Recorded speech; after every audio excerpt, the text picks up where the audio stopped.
mempelajari pewarisan sifat karakteristik dari orang tua ke anaknya itu dikenal dengan istilah genetika. Sedangkan proses pewarisannya itu dikenal dengan istilah hereditas. Nah, dalam hal pewarisan karakteristik ini, yang diturunkan itu karakteristik fisik ya, bukan karakteristik yang non-fisik seperti misalnya iri, dengki, pelit, medit. Itu mah bukan diwariskan, tapi itu diperoleh dari lingkungan. Nah, yang jadi masalah adalah di mana sih karakteristik itu disimpan di dalam tubuh makhluk hidup? Nah, karakteristik yang diturunkan tersebut itu disimpan dalam bentuk gen. Dan gen ini adanya di dalam kromosom. Kalau kita lihat kromosom, itu bentuknya seperti huruf X, seperti ini ya. Dan tiap-tiap kromosom itu ada segmen-segmennya. Nah, segmen-segmennya inilah yang dikenal dengan istilah gen. Dan gen ini hanya menjadi satu karakter makhluk hidup. Jadi misalnya di sini ya, ini gen pertama, ini gen kedua, ini gen ketiga, keempat, kelima, dan seterusnya. Nah, satu gen ini hanya menjadi satu karakter. Contoh, ini untuk menjadi karakter warna rambut misalnya. Misalnya ada yang warna rambutnya hitam, coklat, ada yang kemerahan, seperti itu ya. Kemudian ini untuk menyandi bentuk rambut, misalnya ikal, keliting, lurus. Ini untuk menyandi bentuk telinga, ini untuk menyandi bentuk hidung, ada yang mancung, ada yang pesek. Nah, seperti itu. Jadi, gen itu adalah unit terkecil dari materi genetik yang menyandi satu karakter makhluk hidup. Dan gen ini adanya di dalam kromosom. Jadi, kalau kita lihat kromosom, itu kalau diurai lagi lebih lanjut, kromosom itu sebenarnya terdiri atas DNA. DNA itu deoksiribosonukleat asid. Nanti kita belajar lebih detail lagi. Kalau kalian nonton film Spider-Man, kalian akan melihat ada bentuk struktur seperti ini. Nah, ini dikenal dengan istilah DNA. Jadi DNA ini akan di-packaging sedemikian rupa, dikemas membentuk struktur berbentuk huruf X seperti ini yang kita kenal dengan istilah kromosom. Nah, yang jadi masalah adalah di mana sih letak kromosom tersebut di dalam tubuh manusia? Ya, kalau kita lihat sel tubuh makhluk hidup, ini manusia atau hewan ya, karena nggak ada dinding selnya. Kalau tumbuhan kan punya dinding sel. Kalau hewan dia tidak memiliki langsung membran sel. Nah, kalau kita lihat struktur sel ini, di sini ada membran sel, kemudian di sini ada mitokondria, ini retikulum endoplasma, ini badan Golgi, ini centriole. Nah, ini intinya. Kalau kita lihat inti sel, di sini inti sel dibagi-bagi menjadi 3 bagian, yaitu pertama adalah bagian membran inti, kemudian di dalamnya ada benang-benang kromatin, dan kemudian di sini ada anak inti atau nukleolus. Nah, sekarang jadi masalah adalah di mana kromosom itu? Ya, kromosom itu hanya baru terlihat oleh kita pada saat sel mau melakukan pembelahan diri, yaitu paling terlihat nanti ada di tahap metafase. Nanti saya jelaskan lagi tentang metafase. Jadi, kalau misalnya dia tidak dalam posisi mau melakukan pembelahan diri, kromosom itu hanya akan ada dalam bentuk benang-benang kromatin seperti ini. Jadi, materi genetik yang ada di dalam tubuh makhluk hidup, yaitu dalam bentuk gen tadi yang telah kita bahas, kemudian gen dalam bentuk kromosom. Nah, kalau pada saat sel tidak melakukan pembelahan, berarti gen itu ada dalam bentuk benang-benang kromatin ini, yang dia tidak di-packaging membentuk struktur seperti huruf X yang tadi telah dijelaskan sebelumnya. Nah, ini tahap-tahap pembelahan sel, nanti kita belajar di bab selanjutnya ya. Ada profase, metafase, anafase, telofase. Nah, di profase ini masih dalam bentuk benang-benang kromatin. Nah, nanti begitu masuk tahap metafase, ini dia akan bentuk struktur seperti huruf X. Mungkin kalian juga udah belajar di kelas 9 ya, waktu mikroskop elektron.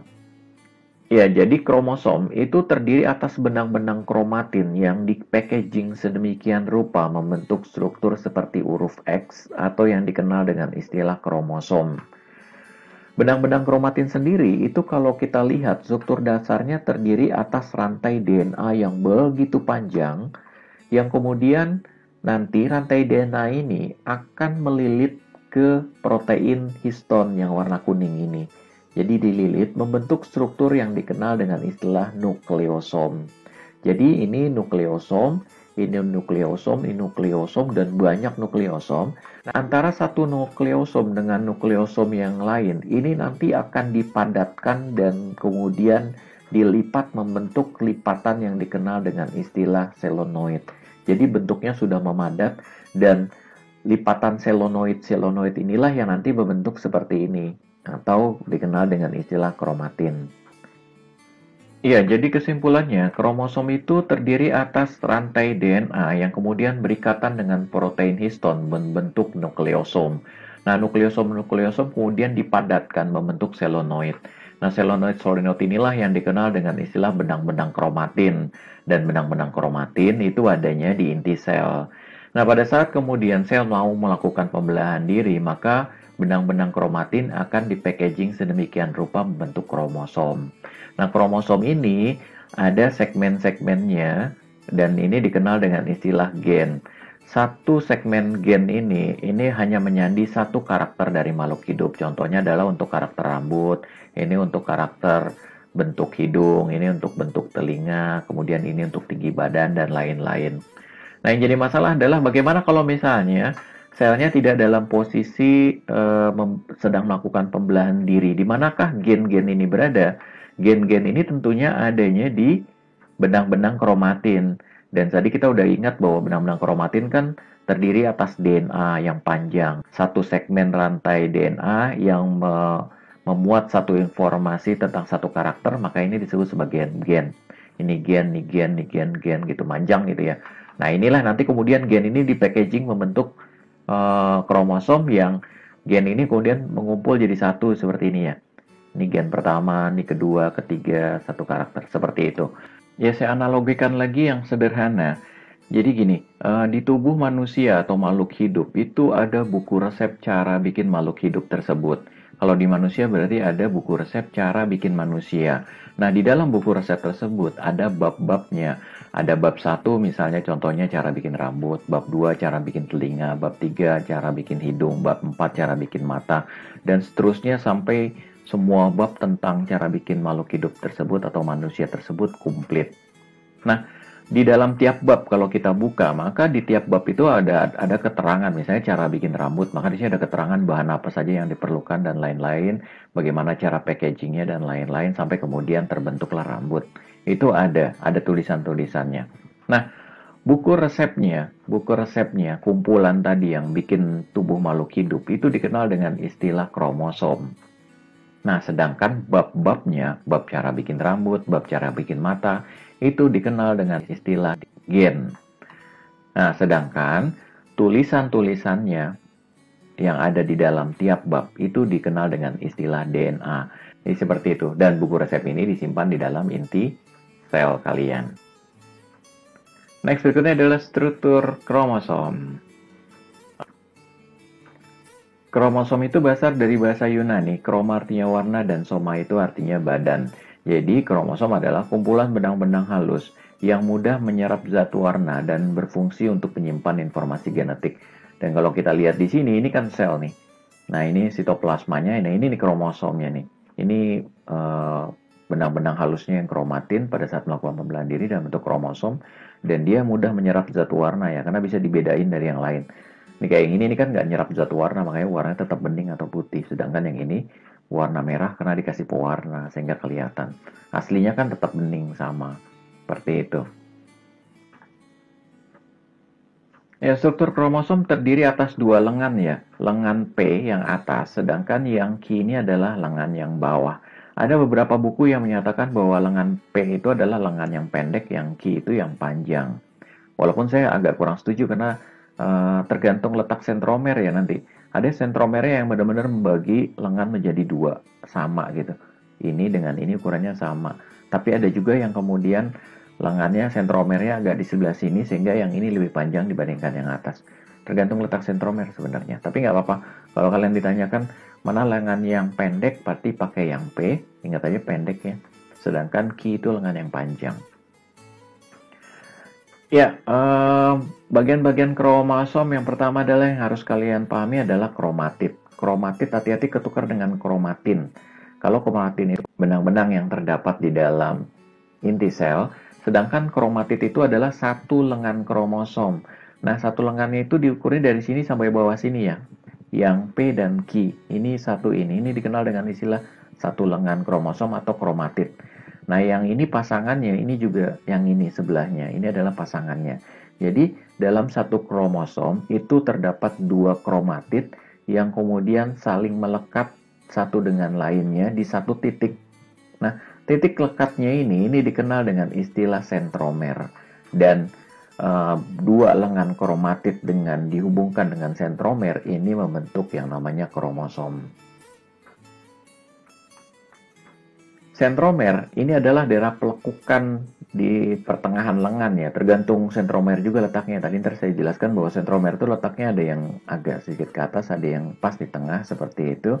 Nah, sentromer ini merupakan bagian dari kromosom yang dia tidak ada DNA-nya. Jadi DNA-nya itu adanya hanya di lengan, sedangkan di sentromernya itu tidak ada. Dan di sentromer ini juga dia tidak menyerap zat warna ya. Jadi yang menyerap zat warna itu hanya lengan kromosomnya. Nah, di sentromer sendiri itu nanti ini ada bagian yang di pinggirnya, itu tempat melekatnya benang-benang spindle. Dan benang-benang spindle itu terbentuk selama proses pembelahan sel. Nah, tempat melekat benang-benang spindle itu dikenal dengan istilah kinetokor. Apa yang mana sih benang-benang spindle? Jadi gini, ini kan pada saat pembelahan sel, ini kan dia membentuk benang-benang sel, benang-benang spindle yang nantinya dia akan menarik kromosom lengan kromosom satu dengan yang lain terpecah menjadi dua seperti ini.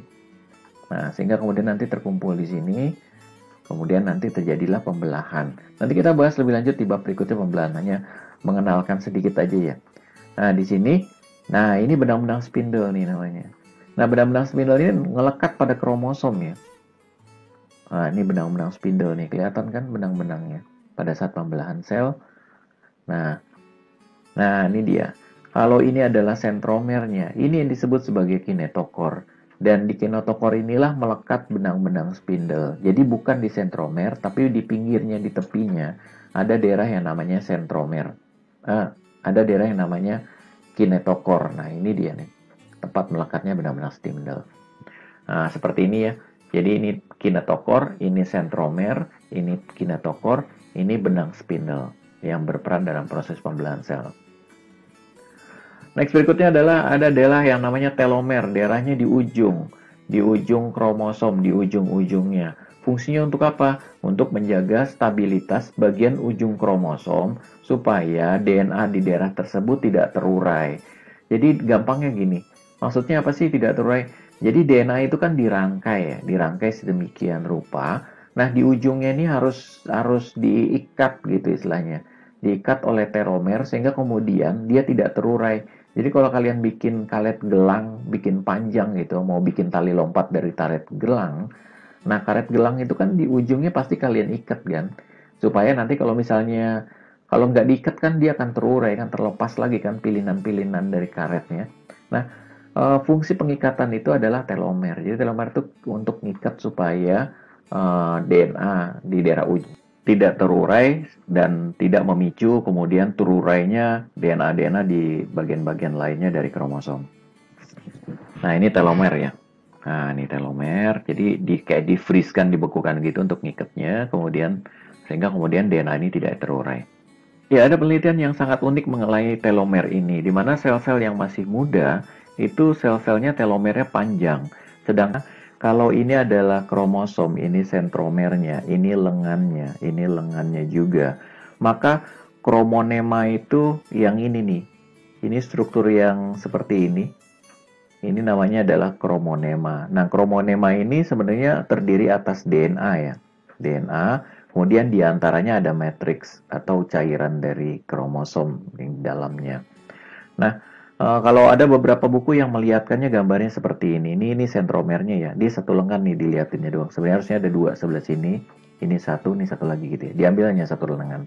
Nah, ini yang disebut sebagai kromonema yang berisi benang-benang DNA tadi. Ini juga kromonema. Nah, kromomer ini itu yang ini kromomer. Satu segmen ini satu segmen ini kromomer.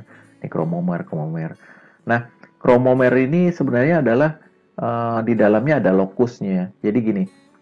Jadi di dalam kromomer terdapat lokus yang menjadi tempat kedudukan gen. Jadi tadi kan kita udah jelaskan ya. Jadi misalnya di sini ada satu segmen kromosom yang disebut sebagai gen. Ini gen, ini gen, ini gen, ini gen, ini ada gen. Nah, gen ini, letak gen itu di dalam kromosom itu disebut sebagai lokus, dari kata lokasi, lokus, location. Nah, disinilah yang namanya kromomer tadi. Ya, tadi saya sudah jelaskan bahwa letak sentromer itu bisa membagi lengan menjadi dua sama besar, atau bisa juga kemudian tidak membaginya menjadi sama besar. Jadi tidak harus tengah-tengah. Nah, berdasarkan letak sentromernya, maka kita bisa membagi kromosom menjadi 4 bentuk. Ada yang disebut sebagai bentuk kromosom metasentrik jika letak sentromernya itu tepat di tengah-tengah lengan kromatid. Jadi kalau ini lengan kromatid, ini sentromernya tepat di tengah-tengah, sehingga kemudian membagi kromatid menjadi dua bagian yang sama panjang. Kemudian ada lagi yang disebut sebagai bentuk kromosom submetasentrik. Nah, kalau submetasentrik, itu letak sentromernya itu tidak tepat di tengah-tengah, sehingga kemudian ada bagian lengan kromatid yang lebih pendek dibandingkan bagian yang lainnya. Kemudian berikutnya ada yang disebut sebagai kromosom telosentrik, yaitu letak sentromernya di ujung kromatid, sehingga kemudian lengannya hanya tinggal satu. Nah, berikutnya ada lagi yang terakhir, yaitu disebut sebagai kromosom akrosentrik, yaitu letak sentromernya berada pada posisi antara ujung dengan bagian tengah kromatid. Ini kalau ujung, ini bagian tengahnya, dia berada di sininya. Nah, emang ini agak sedikit rancu antara kromosom akrosentrik dengan kromosom submetasentrik. Kalau metasentrik jelas di tengah-tengah ya. Kalau misalnya telosentrik, dia di ujung. Nah, yang bingung adalah submetasentrik dengan akrosentrik. Gampangnya begini, kalau ini adalah lengan kromosom, ini lengan P, ini lengan Q, ini sentromer yang di tengah.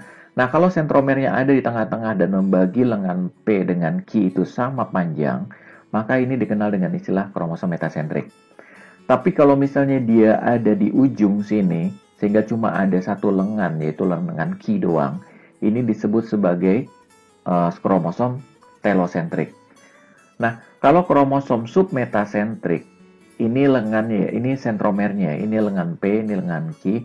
Nah, kalau lengan P saya bagi menjadi dua lagi, letaknya di sini, maka kalau sentromer itu ada di antara ini sampai di sini, sampai tengah, maka ini disebut sebagai kromosom submetasentrik. Tapi kalau dia adanya di antara sini sampai dengan di atas sini, tidak di ujung sekali gitu ya, tapi agak sedikit masih tersisa lengan, itu masuknya adalah ke akrosentrik. Jadi di sini metasentrik, di sini sampai dengan di sini submetasentrik, dari sini sampai dengan sini itu namanya adalah akrosentrik. Kalau di ujung di sini sentromernya itu namanya telosentrik. Tipe dan jumlah kromosom. Tampilan visual kromosom setiap individu itu dikenal dengan istilah kariotip. Nah, jadi gini, kromosom di dalam tubuh makhluk hidup itu tidak cuma satu doang. Jadi buku resep cara bikin makhluk hidup itu tidak terdiri atas satu buku, tapi dia mengalami ada beberapa jilid, jilid 1, jilid 2, jilid 3, dan seterusnya. Seperti itu. Nah, begitu pula dengan kromosom di tubuh manusia atau makhluk hidup yang lainnya. Itu tidak cuma satu, tapi ada banyak. Dan kromosom pada manusia itu jumlahnya ada 46 buah. Jadi ada 46 buah buku.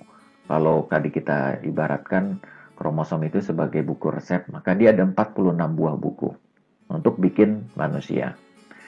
Nah, kromosomnya seperti ini nih manusia nih. Jadi berentet seperti ini, dan kalau kalian hitung nih ada 46 buah. Nah, seperti ini kromosomnya. Dan kalau kita lihat di sini, ada yang membagi dua sama besar, ada yang tidak ya, seperti ini ya. Ada yang kemudian di ujung, nanti ini agak sedikit di ujung, seperti itu. Dan ini yang di ujung nih, telosentrik. Ya, nah seperti ini. Jadi macam-macam beda-beda bentuk kromosomnya berdasarkan letak sentromernya, seperti itu. Nah, kromosom-kromosom tersebut dari 46, ternyata pada saat kemudian dicocok-cocokkan, ternyata semua kromosom tersebut punya pasangannya masing-masing. Contoh, ini punya pasangannya dengan yang ini punya pasangan dengan yang ini, seperti itu ya. Jadi dia berpasang-pasangan. Nah, karena semasang, maka ini dikenal dengan istilah kromosom homolog, yaitu kromosom sepasang kromosom yang sama. Nah, kromosom aja berpasang-pasangan, kok kalian masih sendirian? Iya, seperti itu ya. Ya kalau diurutin ini kromosomnya ada 46 buah ya. Ini 22 pasang ditambah 2 lagi, jadi 23 pasang jadi 46. Nah diurutin nih dari yang tertinggi, kemudian sentromernya sama letaknya semua. Jadi tadi yang berantakan diurutinkan seperti ini. Ternyata 22 pasangnya itu di manusia nih contohnya ya, itu dia sama ukurannya. Tapi kemudian di nomor 23-nya dia berbeda. Maka untuk kemudian mengidentifikasinya supaya mudah, maka yang ini diberi nama X, yang ini Y. Jadi X itu yang ini ya, ini Y. Tapi ternyata manusia ada juga yang kemudian dia benar-benar sama di nomor pasangan nomor 23-nya. Dan setelah dipilih lanjut ternyata yang sama ini itu adalah untuk yang betina atau perempuan. Sedangkan kalau dia tidak sama, ini dikenal dengan istilah laki-laki. Makanya kemudian simbol laki-laki itu XY, sedangkan untuk perempuan itu XX. Nanti kita bahas lebih lanjut ya. XX itu artinya dia sama. Jumlah kromosom makhluk hidup dari manusia sampai dengan tumbuhan kacang buncis ya. Manusia 46, orangutan 48, siamang 50. Nah, seperti ini. Dan tidak ada jumlah kromosom yang sama kecuali satu spesies. Ya, kromosom dapat dibedakan menjadi dua, yaitu gonosom dan autosom. Gonosom dikenal juga dengan istilah kromosom seks, dari kata gonad ya, gonad. Kromosom seks itu menentukan jenis kelamin pada individu. Tadi saya sudah mengenalkan bahwa pada manusia, itu pada pasangan kromosom nomor 23-nya, ada yang dia bentuknya tidak sama, tapi ada juga yang sama. Nah, yang sama kita beri simbol XX tadi, itu akan membentuk individu wanita. Sedangkan kalau misalnya nomor 23-nya tidak sama atau XY kita kasih simbol tadi seperti ini akan membentuk manusia yang disebut sebagai pria atau laki-laki. Jadi kalau untuk betina, kromosom homolognya itu dia dalam bentuk XX, sedangkan kalau misalnya pada jantan itu dia tidak homolog ya, tidak sama, dan kita beri simbol XY. Nah ini kromosom X, ini Y ya. Kalau dia sama XX maka dia akan jadi betina. Kalau X dengan Y dia akan menjadi jantan. Ya, tadi gonosom, sekarang autosom. Autosom adalah kromosom yang membentuk tubuh makhluk hidup kecuali alat kelamin. Jadi autosom itu adalah di nomor 1 sampai dengan nomor 22. Jadi pasangan nomor 1 sampai 22 itu akan membentuk tubuh kalian, tubuh kita dari ujung rambut sampai dengan ujung kaki kecuali alat kelamin. Karena alat kelamin nanti yang nomor 23 yaitu yang gonosom. Seperti itu. Jadi kalau ditanya berapakah jumlah autosom pada tubuh manusia? Ya 22 pasang, nomor 1 sampai 22 pasang. Berapa yang untuk alat kelamin? Ya sepasang doang, yaitu XY di nomor 23. Jadi kromosom manusia itu yang jumlahnya 46 buah, kita kenal juga, kita pecah 2 menjadi 2, yaitu 22 pasang untuk autosom, untuk tubuh makhluk hidup, dan kemudian sepasang gonosom yaitu yang akan membentuk alat kelamin. Maka kemudian kita bisa bikin rumusan kariotip dari tubuh makhluk hidup termasuk manusia. Untuk manusia contohnya di sini adalah kalau dia adalah perempuan, maka rumusannya adalah 22 AA. AA ini adalah autosom ya. Artinya kalau AA ini kan sepasang. Berarti 22 pasang kromosom autosom ditambah dengan XX. Ini yang gonosomnya sepasang. Jadi gitu ya. Jadi ini untuk yang perempuan. Sedangkan untuk laki-lakinya itu 22 AA autosom sepasang plus dengan kromosom gonosom yaitu XY. Ini untuk yang jantannya atau laki-lakinya. Nah ada beberapa juga buku yang kemudian nggak usah pakai sepasang lah, satuan aja. Ya udah kalau satuan berarti rumusnya adalah kalau yang untuk perempuan itu 44A. Jadi nggak sepasang, kalau AA kan sepasang 22 pasang. Kalau ini berarti 44A plus XX. Atau kalau untuk yang jantannya atau prianya 44A plus XY. Hati-hati ini harus dihafalin, ulangan itu kadang-kadang nipunya gini, manakah berikutnya yang formulanya yang benar gitu ya. Ntar 44 AA gitu ya, biasanya penipu gitu. Kalau nggak nih 22A gitu atau X plus XX. Jadi begitu ya. Nah, Kalau kita kenal istilah 2N atau diploid. Inilah yang dikenal dengan istilah sepasang tadi. 2N itu sepasang dari kata 2 dan N-nya. Kalau dia pasangannya dipisah, maka jadi N. Nah, ada nggak makhluk hidup yang cuma nggak ada pasangannya? Ini kan sepasang-pasang 22 AA, 22 pasang kromosom yang atau dikenal dengan istilah diploid. Ada nggak sih makhluk hidup yang hanya haploid atau satu doang gitu, nggak ada pasangannya? Ada, tapi kali ini saya tidak akan mengenalkan kalian pada hewan-hewan tadi, tapi saya lebih sukanya mengenalkan pada bagian dari tubuh kalian yang juga itu hanya terdiri dari kromosomnya separuh atau dikenal dengan istilah haploid. Nah, pada sel kelamin, yaitu kelamin jantan maupun kelamin betina. Kelamin jantan dikenal dengan istilah sperma, kelamin betina sel telur ya. Hati-hati bedain dengan alat kelamin. Kalau alat kelamin kan kayak laki-laki kan penis, kalau perempuan vagina. Nah, kalau misalnya sel kelamin itu adalah sel yang dihasilkan untuk reproduksi di alat kelamin tadi ya. Jadi kalau laki-laki menghasilkan sperma, kalau perempuan menghasilkan ovum sel telur. Nah, sel sperma maupun sel telur itu jumlah kromosomnya haploid atau separuhnya. Jadi kalau ada 46 buah, dia cuma 23 buah. Kalau ada 23 pasang, maka dia bukan 23 pasang, tapi dia 23 buah gitu, hanya separuhnya. Kenapa demikian? Supaya nanti pada saat terjadi pembuahan di mana sperma akan membuahi sel telur dan melebur jadi satu, itu kromosomnya jumlahnya tetap jadi 46 juga gitu. Jadi kan ini 23 buah ditambah 23 buah kan jadi 23 pasang.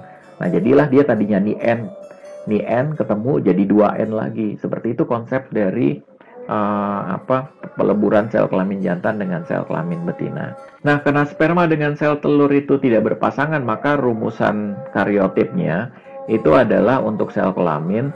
Ini dia kalau untuk sperma, berarti dia 22A ya, nggak ada pasangannya, plus X. Kenapa nggak XX, kan pasangannya dipisah. Seperti itu. Nah, kalau untuk sperma ada dua tipe nih sperma nih. Ada yang ngebawanya 22A plus X, ada yang ngebawanya 22A plus Y. Dari mana dapatnya? Dari 22AA plus XY. Jadi dipisah jadi dua pasangannya, jadi N. Jadi sperma itu ada dua tipe. Kalau nggak ini, kalau nggak yang ini, yang Y.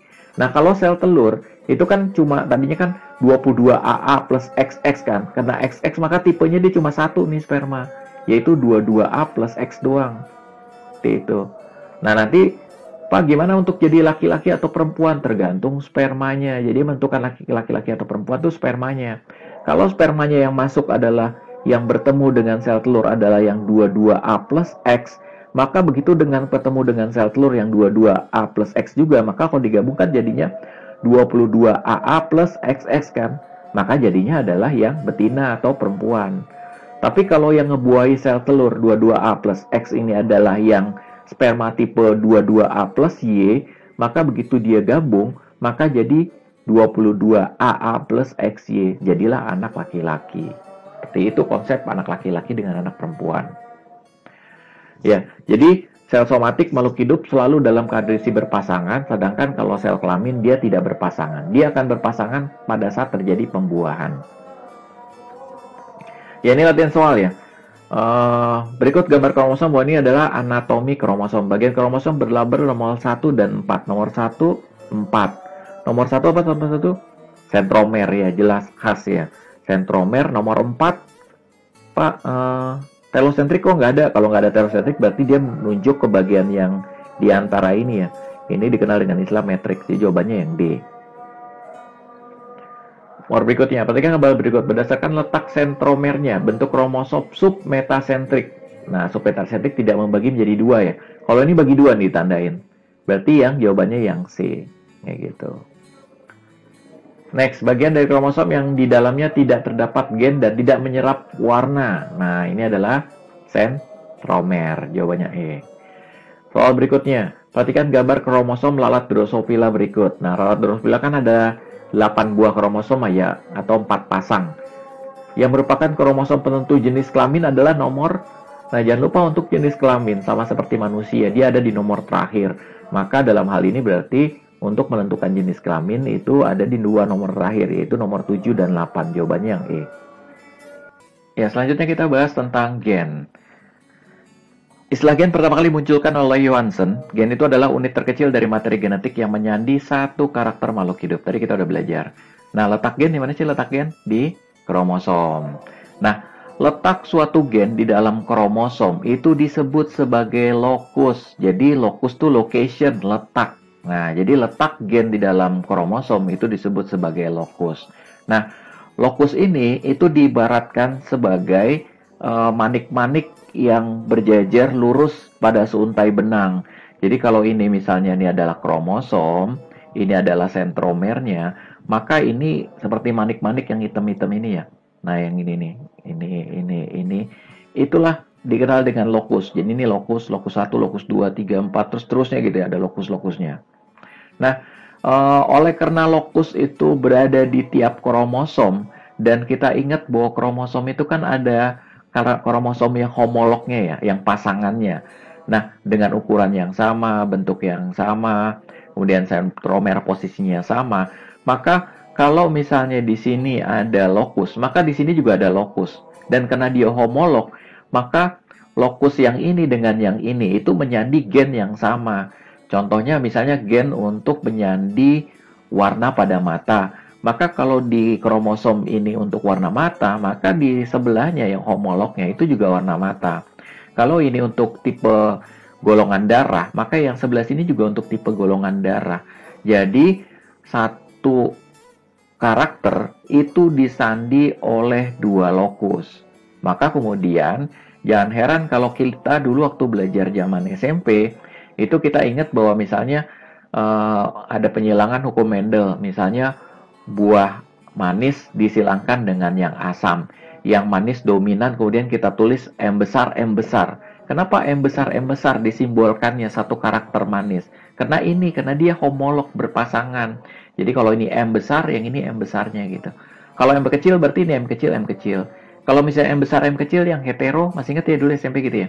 Berarti ini M besar, yang ini M kecil. Itulah kenapa kemudian simbol untuk satu karakter gen itu disandi oleh dua huruf. Karena dia ada dua kromosom atau ada sepasang kromosom yang menyandi satu karakter dengan lokus yang sama. Sehingga kemudian karakternya adalah karakter yang sama. Seperti itu. Nah, kemudian saya akan mengenalkan istilah baru lagi namanya alel. Ini diperkenalkan oleh Bateson dan Saunders. Kalau lokus itu adalah lokasi tempat gen itu berada, maka kalau alel itu adalah gennya, penghuni dari lokus tadi. Nah, kalau kemudian kromosom saya simbolkan dengan huruf garis panjang seperti ini, kemudian garis-garis pendeknya ini adalah simbol untuk lokus, maka yang huruf-huruf tadi yang A, B, C, D ini adalah untuk alel. Nah, simbol untuk alel itu tergantung dari dia dominan atau tidak karakter dari gennya. Kalau dia misalnya kemudian karakternya yang dominan, maka biasanya ditulis dengan huruf besar. Sedangkan untuk karakter yang resesif atau yang tidak dominan itu pakai huruf kecil. Kalau yang dominan itu dia akan menggunakan satu huruf besar, maka yang resesifnya itu adalah huruf kecilnya dari yang besar tadi yang dominan. Jadi nggak bisa misalnya buah manis, yang satu lagi asam. Nggak bisa kalau yang manis misalnya dominan, maka dia pakai M besar. Maka yang asam lawannya itu nggak boleh pakai huruf A. Kalau ininya M, ini nggak boleh A. Tapi kalau ini M besar, maka yang asam itu adalah harus M kecil. Jadi begitu maksudnya. Huruf besar digunakan jika menunjukkan karakter yang dominan, sedangkan yang resesif pakai huruf kecilnya dengan huruf yang sama ya, dengan yang dominan tadi. Contoh nih yang paling nyata adalah karakter untuk tinggi telunjuk. Untuk karakter dominannya, untuk tinggi telunjuk, itu telunjuk pendek itu dominan ya. Sedangkan kalau yang telunjuknya panjang itu resesif. Kalian silakan lihat sendiri nih jempol nih telunjuk. Pasti saya yakin bahwa sebagian besar dari kalian telunjuknya lebih pendek dibandingkan dengan jari manis. Nah, kenapa demikian? Karena telunjuk pendek itu dominan. Maka telunjuk pendek kita kasih simbol T. T gitu ya, untuk T besar. Maka kalau misalnya ada orang yang telunjuknya lebih panjang dari jari manis, maka dia adalah yang resesif. Maka simbolnya adalah T kecil. Nah, ini contohnya. Ini telunjuk yang panjang, yang resesif. Ini yang telunjuk yang pendek, yang dominan. Jangan lupa juga bahwa yang dominan itu kalau misalnya dia bersama dengan dominan, maka dia akan karakternya muncul yaitu telunjuk pendek, baik di laki-laki maupun perempuan. Tapi kalau misalnya kemudian gen dominannya bertemu dengan resesif seperti ini posisinya, karena ada yang dominan, maka dia yang muncul tetap yang dominan gitu. Sama seperti misalnya ada orang pemberani jalan di tempat gelap aman karena dua-duanya pemberani. Tapi kalau ada pemberani, ada pengecut. Yang pengecut pasti nyari orang yang pemberani untuk lewat, maka dia pasti akan berani juga untuk jalan. Jadi sama seperti ini. Jadi kalau ada dua T besar, maka jadinya tunjuknya pendek. Tapi kalau ada T besar, T kecil, ya dia tetap pendek juga, karena ada yang dominan satu. Tapi kalau dua-duanya penakut, maka dia tidak akan ada yang mau jalan di tempat gelap. Seperti itu. Artinya apa? Artinya dia adalah yang resesif, yaitu yang tadi telunjuknya panjang ya.